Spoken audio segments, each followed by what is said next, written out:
Wait a minute. Have you heard the strange tales of the Whistler?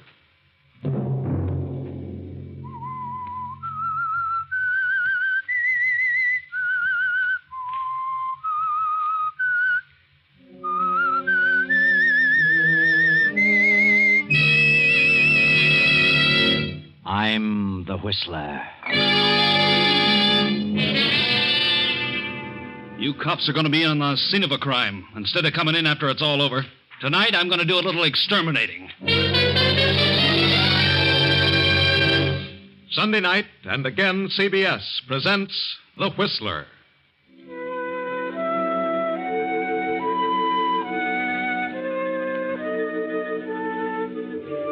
I, the Whistler, know many things, for I walk by night. I know many strange tales, many secrets hidden in the hearts of men and women who have stepped into the shadows. And so I tell you tonight the story of the Double Cross. It is Christmas Eve in the big, lonely city of New York. Outside, the snow falls in huge floating flakes. Inside an apartment, young Joe Blake sits on the floor before a small Christmas tree with his 4-year-old nephew, Timmy. Joe's sister died 2 years ago, and for a while the child's father tried to look after Timmy. But being a detective lieutenant, the father, Steve, found it almost impossible. A year ago, young Joe had become involved with some hoodlums and would have gone to reform school but for Steve's intercession. Joe has kept out of trouble since then and has been living with Steve and taking care of the apartment and little Timmy.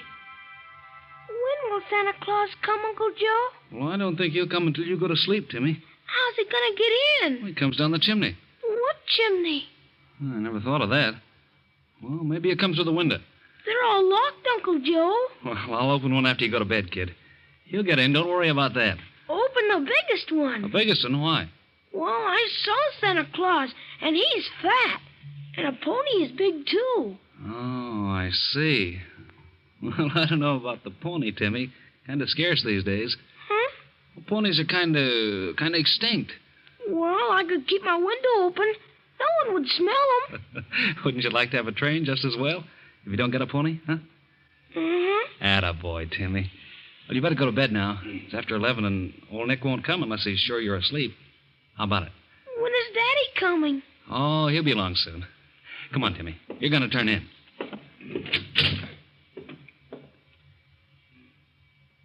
There we are. Tucked in fine. Night, Timmy. Don't forget to open the window. I won't. I'll open them all.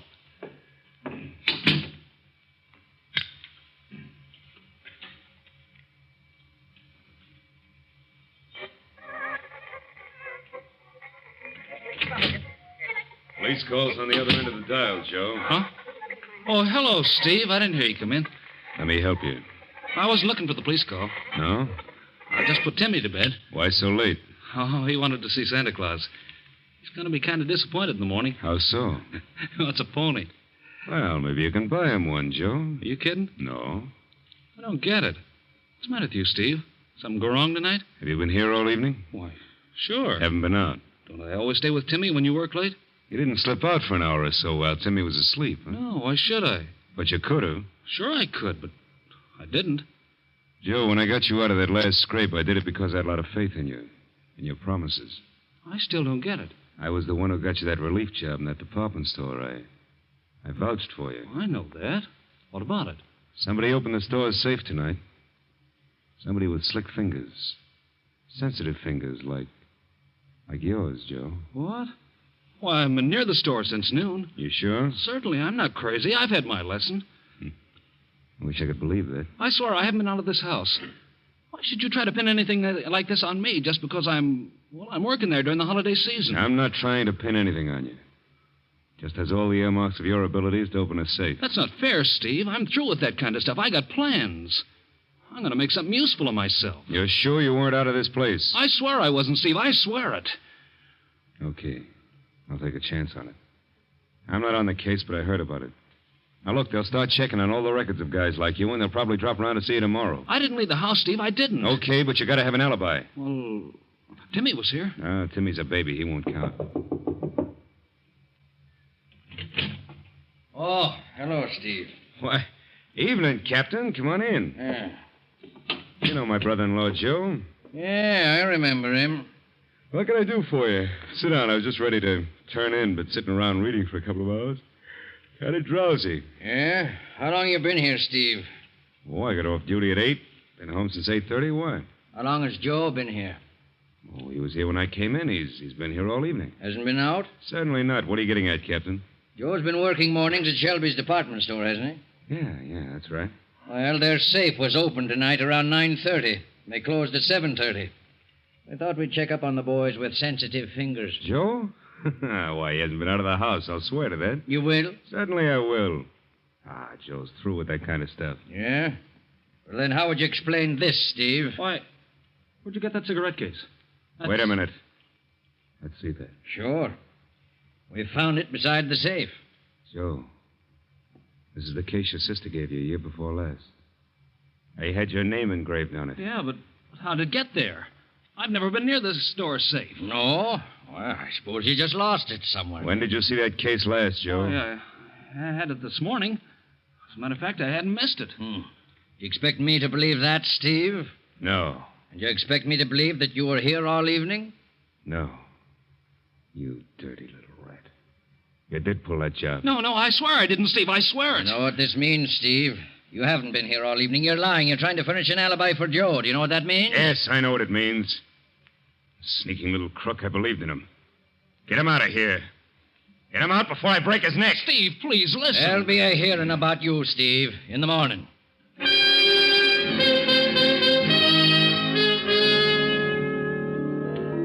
But Joe can't explain how his cigarette case happened to be near the safe. He remembers having lunch with a few of the old gang. Maybe it disappeared then. But nothing can be proved. So Joe is convicted and sent to prison for 2 years. Steve is discharged from the police force and goes into seclusion, his heart filled with bitter hatred for Joe. 2 years pass, and Joe is released, determined to make a success of his life regardless of his past. Steve has disappeared, but Joe meets Della Kenton, daughter of wealthy John Kenton. Della persuades her father to engage Joe as his secretary. Guess who, darling? Huh?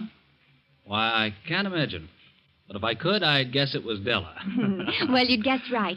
Are you going to type all day, Joseph? No, not all day, darling. I'll be through in a few minutes. I've got a message for you. I knew you were busy, so I answered the phone. It was a man, thank heaven, and he said to tell you that he'd located your friend Steve. What? Did you get the address? Yes, darling, but don't get so excited. Here it is, 454 East 17th Street. That's certainly a dilapidated part of town. Whom do you know who lives there? A fellow I used to know. I've been trying to locate him for 2 years. Well, it is a sort of a cheap locality, isn't it? May I go with you? Oh, darling, I'd rather you didn't. I won't be gone long. I hope not. And don't forget, Father is arriving on the midnight train, and he expects us to meet him. Yeah, I remember. I'll be back soon. All right, darling. I'll be ready. So long, Della. Just a moment. Haven't you forgotten something? Have I? What? Are you a married man? Certainly not. That is, not yet. Well, then don't act so much like one. Come back here and kiss me. Oh, I'm sorry, Della, darling. I was so excited I forgot. Bye, dear. That's better. Now you can go. Go on. I won't be gone long. I hope not, because I want to talk to you about Christmas. Christmas? Yes, we're going to give a Christmas party, and I want you to help me. Oh, yes, of course, darling. I won't be long.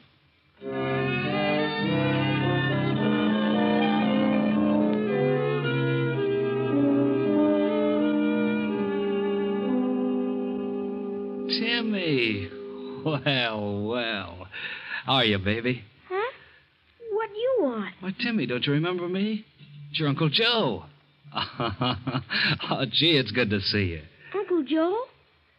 Gee, Uncle Joe. By golly, I've been looking for you and your dad ever since, well, for over a year. Where's your dad? I don't know. Someplace, I guess. Yeah? How long you been in this place? Oh, a long time. What's Steve doing? I don't know. It's almost Christmas again, Timmy. Remember that last Christmas when you wanted a pony? What would you like to have most this Christmas? Huh? How'd you like a bicycle or a pair of skates? Or... Hey, what's wrong, Timmy? Why, you're crying. I I'd like to have a bicycle, Say, but what are you doing in bed at this time of the afternoon? I couldn't ride a bicycle. Timmy, what is it? Tell me, baby. I don't know, Uncle Joe. I just can't walk. When did this happen? Last summer, first my foot wouldn't work, then my leg wouldn't work, and... Oh, Timmy. But I'll be all right pretty soon. As soon as Pop gets the money for the operation. Of course you will, Timmy. You'll be all right in no time at all. Well, that must be Steve now. I'll close your door for a minute, Timmy. I want to talk to Steve. You'll come back, Uncle Joe? Yeah, I'll be back a lot now. Hello, Steve. What are you doing here? Who let you in? I walked in. Door was open. Well, it's still open. Get out. I've been looking for you ever since I got out. What for? I wanted to explain things. I'm sorry about what happened to you, Steve. I don't want any explanations. Hey, what's wrong with Timmy? Are you going? You look like you'd been drinking a lot, Steve. So what? You wouldn't be living in a place like this if you were working. I'm getting by all right. What about Timmy's operation? Can you take care of that? I will. Well, maybe I could help, Steve. Why, you thieving little rat. I wouldn't take anything from you if Timmy and I both starved to death. Don't be a fool, Steve. I haven't got anything, but I may be able to raise some money. How? Open another safe? Now get out of here before I throw you out. You're drunk, Steve. I'm not drunk and I don't need you. Get out! Okay, Steve. Okay, I'll go. But if you don't care about Timmy, I do. Now look, Timmy's got to be operated on within 30 days. It'll take $2,000, maybe more, and I'll get it. I won't steal it the way you would. And I'll get it. Now get out of here before I brain you. So long, Steve. I'll be seeing you.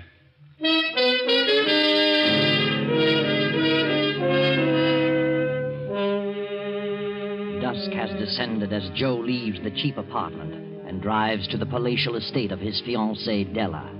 He has decided to ask Della's father to lend him the $2,000. As he turns into the drive, a man steps out from beside the gate and stands before his car. What do you want? I want to talk to you, Joe. Who are you? Freddie Elside. You remember me, Joe? What do you want, Freddie? Mike Slavich wants to have a little gab fest with you. Mike Slavich. Where is he? Turn out your lights and turn off your motor. What are you doing here? Mike will tell you. Hiya, Joe. How you doing? What are you doing around here, Mike? Want to talk to you. Mind if I get in? You've been doing all right since you got out, haven't you, Joe? Well enough. I'll say. Living in this big joint, engaged to old man Kenton's daughter. That's what I call climbing. You're the old man's secretary, ain't you? Yeah, get to the point. Old man Kenton's got a safe in that house. It's got a lot of rocks in it. What about it? We thought you might help us get them. You know the combination of the safe. You're crazy. I wouldn't think of it. We could change your mind. Couldn't we, Freddie? Yeah, more ways than one. Get out of this car. You don't scare, eh, Joe? No. Well, we mean business. If that don't scare you, maybe something else will. You think so? We know a quiet little spot where no one would find you for weeks, if ever. Well, a real gun. Shoulder holster and everything. We've come a long way since we were kids, Mike. Started out with cap pistols, and now the real thing. Yep. All you do is squeeze it. It squirts lead instead of water. How far do you think you'd get if you did squeeze it? We've never been pinched yet. No record, no fingerprints, no nothing. First time for everything, huh? Cigarette, Mike? Yeah. Thanks, Joe. Oh. Get a load of the cigarette case, Freddie. Joseph from Della. Fancy stuff. Well, how about it, Joe? Well, looks like I'm stuck. I think you guys mean business. What's your plan? Old man Kenton's out of town. We walk in with you, you open the safe, take the rocks, and we all leave. All leave? We'll take you with us. We'll hide out for a day or so until they start looking for you. You'll be accused, you know. Now, wait a minute. Come on, get going, Joe. Out of that car and up the drive.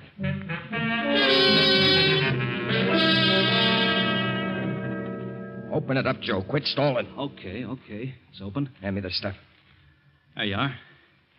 Thanks. Now, let's go. Joseph, are you in the library? Get out there and talk to her. Tell her you're leaving town for a few days. No monkey business. We'll be watching. Yes, Della. I'll be right out. Oh, where have you been, darling? We've got to meet that train. Well, Della, I was... I'm sorry, but you'll have to meet your father alone. I got to run out of town tonight on business. I'll be back in a few days. What? Well, when did this come up? Just a few minutes ago. I'm going to drive. Well, all right, darling, if you must. Will you be back in time for the Christmas party? I hope so, Della. Well, I'd better get to the station. The train will be in a few minutes. Yeah. Goodbye, dear. Goodbye, and take care of yourself, Joseph. I'll try, darling. As soon as she gets out the drive, we'll leave. You take my car, Freddie. I'll drive with Joe. Come on.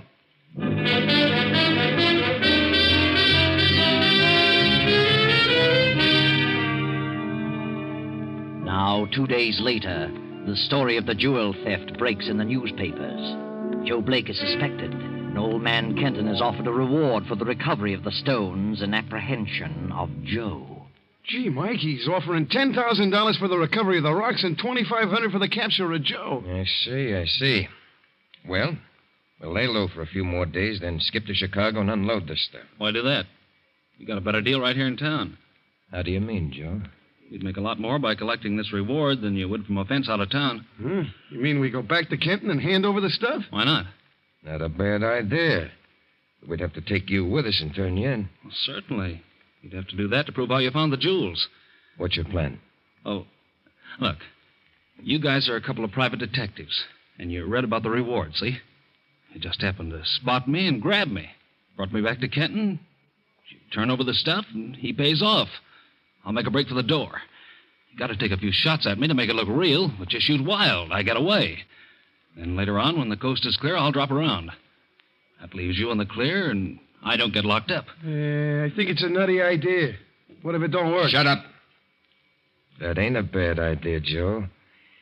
I'll take you up on that.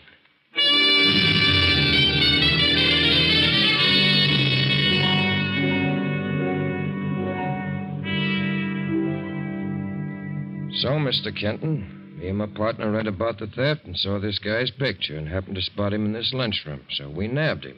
Well, here he is, and there's all your jewelry. Yes, this is all here, every bit of it. Check it over, Della. See if your jewels are all there. Yes, Father. Nothing of mine is missing. Very well. I suppose you want the reward?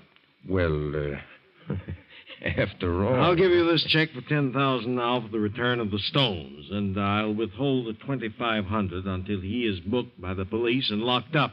Well, okay, but we captured him. What more do you want? I prefer it that way.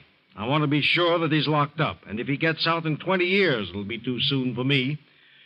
You certainly pulled the wool over my eyes. And when I think that Della might have married you, an ex-convict...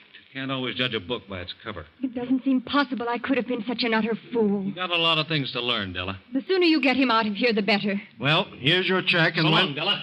He's getting away! Come back here. Why, He's locked it from the other side. he won't get far. I must have hit him. Call the police. Never mind. We'll get him. That $2,500 belongs to us. Come on, Freddie, out this window. He won't get far. Do you think you hit him, really? No, I missed him deliberately. Shot high. Now that I think about it, I'm just a sap. That was our chance to get rid of him. So illegally. He knows too much. I don't trust him. Yeah, but we ain't really cops. So what? Any citizen's got a right to catch a fugitive. Come on, we're going to get that baby.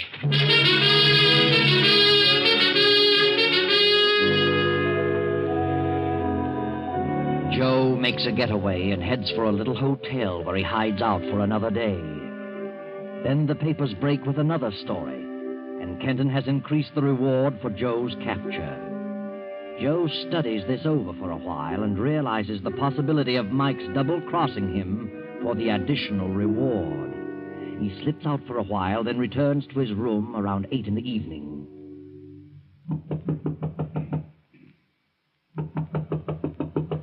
Who is it? Open up or I'll kick it down. Steve. Well, so here you are, the rat himself. What do you want, Steve? What do you think? Are you back on the force, Steve? I will be when I get through with you. Because of you, I got kicked out. And now you're the one who's going to set me back in harness again. Funny how things work out. Oh, you know about the reward, do you? Yeah, I do. Once a crook, always a crook. I knew you'd pull something sooner or later. How's Timmy? He's just going to be fine in a few days. What do you mean? He can have that operation now. Oh, good. I'm glad to hear that. You're not half as glad as I am. And the thing that pleases me most is the way I'm getting the dough. Boy, this rap is going to send you away for 20 years. So what? Get your hat and start walking. And don't try that fade-out stuff on me, because I like you so much, I'd as soon plug you as look at you.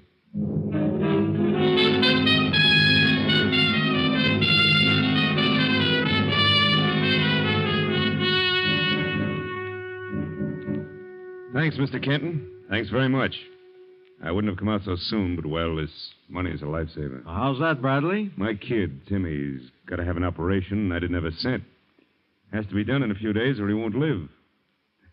Check's a real Christmas present. Mr. Bradley, what do you think they will do with Joseph? Oh, he'll get 20 years. Two-time loser. What a shame. I had a lot of faith in that boy. So did Della. I just can't understand it. There's been some others who felt that way. Well, what did he have to gain? He was engaged to Della, and he could have had everything. And he was very stupid to do what he did. What do you mean? Well, he took a chance on his life when he escaped from this room. He knew those two men had guns. Good thing for him that the big fella couldn't shoot straight. They fired at him? The big man did, as he went right through that door. Look up above the door. All 3 shots near the ceiling. Yeah. Yeah, I see. You know, I'd say there was either very good shooting or he had a gun that kicked like a mule. It wasn't a big gun. Snub-nosed revolver. Snub-nose. Not a service pistol? No, I'm sure it wasn't. I may drop in on you in a few days, Mr. Kenton. Certainly, Bradley. Anytime.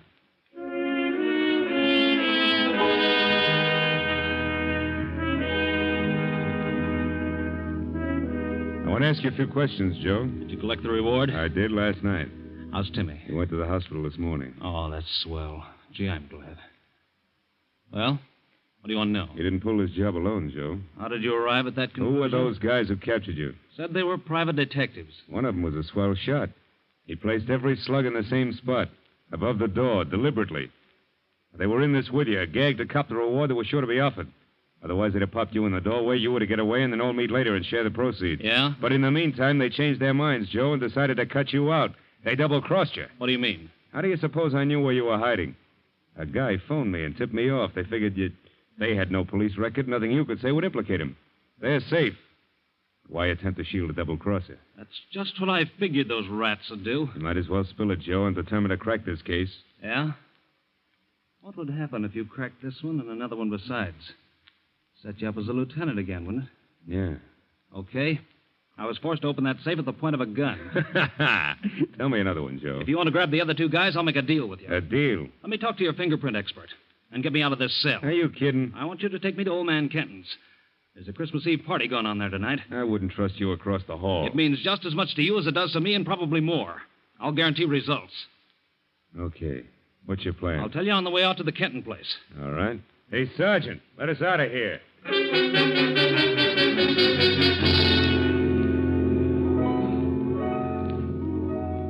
Come with me, gentlemen. Father's waiting for you in the library. Looks like you're going to have quite a party here tonight, Miss Kenton. Yeah, sure does. Here are the 2 detectives, Father. Oh, yes. Come in, gentlemen. Come in. Close the door, Della. I sent for you men because you did a good job of capturing Joe Blake and returning the jewels. Yeah? I'm having quite a number of guests here tonight, and I've just received some disturbing news. Joe Blake has escaped. Escape? Holy mackerel. He may make another try to steal the jewels while we are occupied with our guests. Oh, I see. You want us to see that nothing happened. I want you fellas to stay here near the safe, and if he does come, grab him. Sure. You won't have a thing to worry about. Good.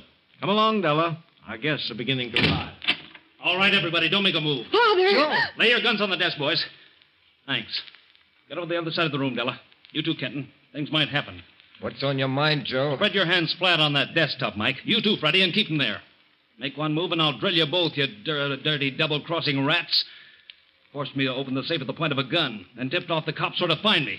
Because you were afraid I might horn in on the reward. This guy must be nuts, Mr. Kenton. Which one of you phoned Steve Bradley? Come on. Well, I didn't, Joe. I thought you was going to contact Shut us. up, you little dope. Yeah, but he's mad, Mike. I don't want him to think I tipped the cops. Shut up. You did it, Freddie. You're the one. No, honest, Joe, I didn't. I didn't. Please, Joe. Open that safe, Kenton. I'm really taking those jewels this time. But I won't be bothered by Mike and Freddie. Joe, I didn't do it, honest. I'm going to place one right between your eyes, Freddie. Right between your eyes. Joe. He's bluffing. Don't anybody move. I'll open the door. Hello, Mr. Kenton. Hello, Bradley. We traced Joe Blake to the edge of your estate. I thought we'd better look in for... Just in time, Steve. Put up your hands and step into the room. What goes on here? The cops are going to be in on the scene of the crime instead of coming in after the crime's over. I'm going to take some jewels and do a little exterminating. But first, I'm going to make these guys do a little talking. I want to know which one of you guys tipped off Steve about me. Say something, Mike. This guy's crazy. Says we made him steal the stuff. That the voice you heard on the phone, Steve? No. What have you got to say, Freddie? It wasn't me. I tell you, it wasn't. It must be him. Yeah, it certainly sounds like him. I thought so. Right between the eyes, Freddie. Please, Joe, don't. He won't shoot. Hand over that gun, Joe. Give it to me. Oh! He did it. I told you he meant it. You're crazy, Joe. You're crazy. I killed a cop, so why should I worry about killing a couple of rats like you? Start talking, Mike. Tell him you guys forced me to open that safe. You can't bluff me. There's no proof of such a thing. No? All right, Sergeant. Check Mike's fingerprints on the glass-top desk. Step on it. Yeah, sure. Mr. Kenton, look in the second drawer of the safe. You'll find my cigarette case wrapped in a handkerchief. What? By George, he's right. I put it there the night I opened the safe. Let the sergeant compare the prints with the ones on the desktop. I haven't been near that safe since the night the stones disappeared. What are you trying to pull, Joe? You have no police record, Mike. I didn't want you to go through life like that, so I fixed one up for you. Remember the night you forced me into this? I offered you a cigarette?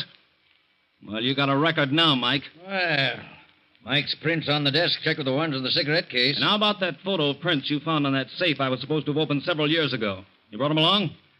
Say, why, they're all the same. They all check. Now you guys start talking. Go on, tell it all. I'll tell nothing. I don't know what you're talking about. Right between the eyes, Freddie. Right between the eyes. Tell him, Mike. Tell him he means it. I'll tell him nothing. Joe! Well, that finishes Freddie. Are you ready to talk, Mike? Yeah, I'll talk, Joe. I'll talk. You robbed that department store. You planted my cigarette case there. You copped it at the lunchroom, didn't you? Yeah, that's right. I had nothing to do with that job. And you did force me to open this safe, didn't you?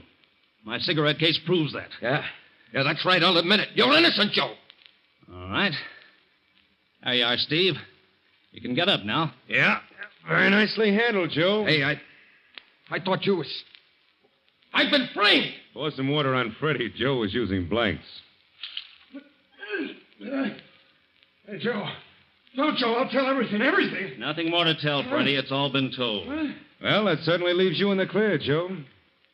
And, Joe, I want to apologize for everything. Okay, Lieutenant. Apologies accepted. Merry Christmas, Joe. Same to you, Steve. And tell Timmy that Della and I will be down to see him in the morning. Well, there you are. Everything worked out very nicely, just as everything should, but seldom does. But there's something I should explain about the person who tipped Steve off as to where to find Joe. It wasn't Mike, and it wasn't Freddie. No, it was Joe himself. It was Joe who phoned Steve, knowing it would give Steve an impetus, a new start in his career of sleuthing. And it really worked. And it saved Timmy's life, and Joe's too, for that matter.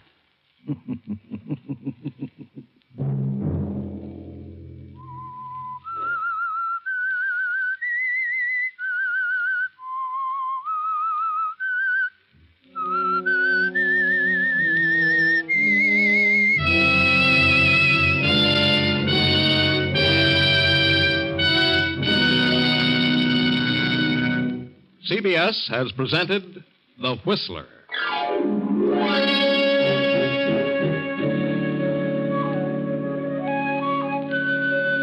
Original music for this production was composed and conducted by Wilbur Hatch. The Whistler is written and directed by J. Donald Wilson and originates from Columbia Square in Hollywood. Next week at 9:30... I, the Whistler, will return to tell you another unusual tale. Good night. This is the Columbia Broadcasting System.